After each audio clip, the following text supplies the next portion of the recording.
Здравейте, приятели! Как сте днеска? Всичко наред ли е при вас? Днеска призивче, но повече като дилемка. Като дилема. Какво ни води нас?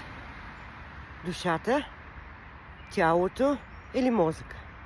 Коя е най-важната част, която ни води в живота? Защото трите са свързани, са три важни компонента.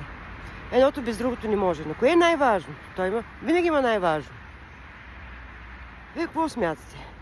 Аз смятам, че тялото е най-движещата част от тия три компонента. Някой ще му питат защо. Защото мозъка ни играе много фатални трикчета по някой път.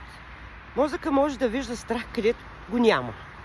Мозъка може да ни провали в момента, в който ние решим нещо, ние вече виждаме, че сме се провалили.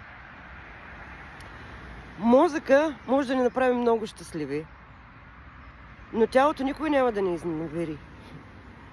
Ако ние решиме да тръгнеме и просто игнорираме мозъка, защото по някой път, давам пример със себе си, по някой път аз като стана сутрин, нищо не ми се прави. Така нищо не ми се прави.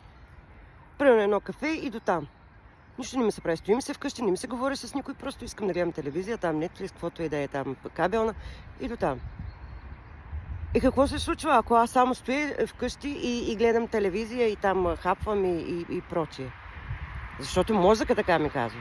Но когато направя движение, примерно искам да отида на фитнес, когато направя движение, примерно фитнесът ми е на 15 минути далеч от нас, на 10-та минута, преди да вляза в фитнеса, мозъка вече ми казва: благодаря, чувствам се прекрасно, браво, че ни изкара.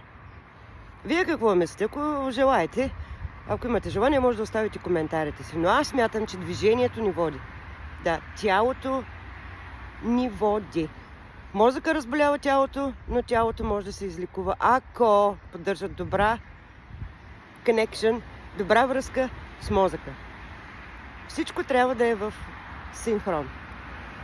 Но движим ли се, мозъка започва да се движи също. Аз така смятам, мили приятели, бъдете усмихнати. Прекрасен ден! Ако искате ме следвайте, както прецените. Чао за сега!